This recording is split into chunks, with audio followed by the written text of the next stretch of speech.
అప్పుడు రెండో దినం నాడు ఆ సూర్యుడు మళ్ళీ ఇక్కడ వచ్చినాక రెండో దినం అయింది. అప్పుడు విశ్వనాథుని కోపం వచ్చి ఏమంటున్నా, అయ్యా మునివల్లి, ఆ 12 సులారా నాకు అడిగేది నుండి ఏం లేదా, మీ ఇష్టంగా పని చేస్తాడా? అయ్యా విశ్వనాథ, ఏమేమి చేసినాము అంతా నీవు కదా చెప్పింది. నన్ను అడగలేదా, చేసి కదా, ఇప్పుడు మాకేం చేయమంటున్నావు? ఏం లేదు, కానీ నేను చెప్పిన పని చేయాలి. ఏం పని అది?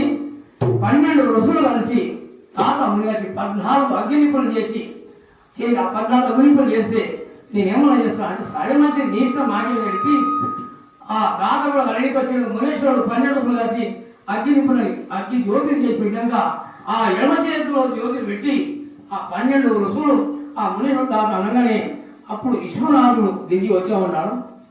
మునిదాతలు మీరా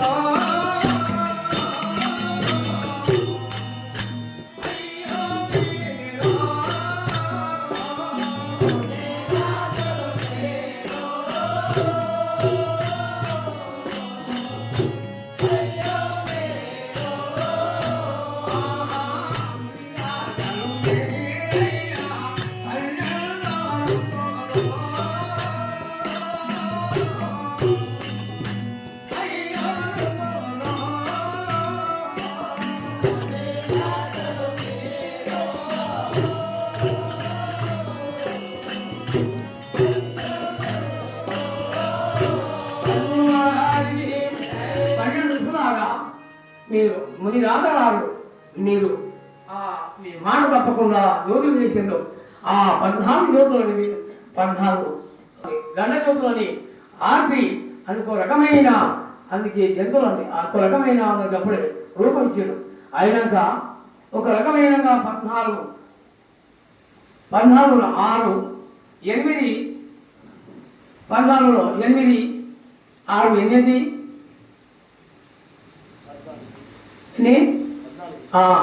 6 పురుషులు 12 8 అందుకే రాక్షసులు చేశాక అప్పుడు రక్షాసులే 6 రక్షాసులు మగ రక్షాసులు 8 అందుకే రక్షాసులు చేశాక అప్పుడు ఈ లోకంలో కార్యమైంది.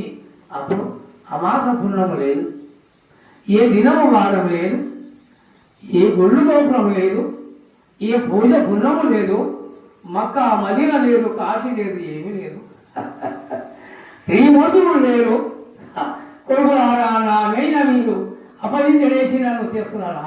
ఏ అమ్మలు ఏ మైసమ్మలు పోషములు లేరు, ఏ ఎన్నమలు ఎవరు లేరు, నేనే మొదలు.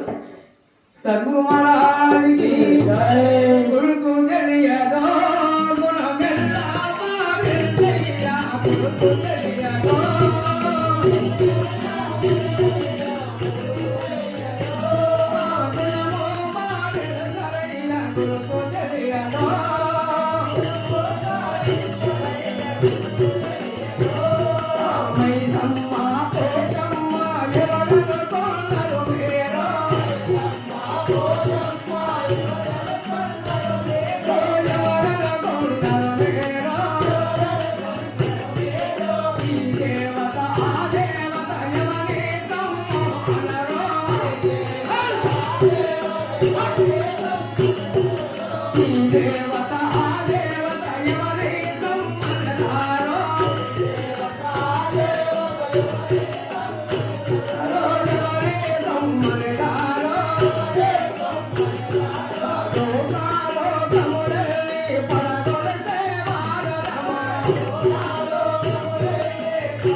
Thank you.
Ay,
ay, ay,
పెద్దవాడు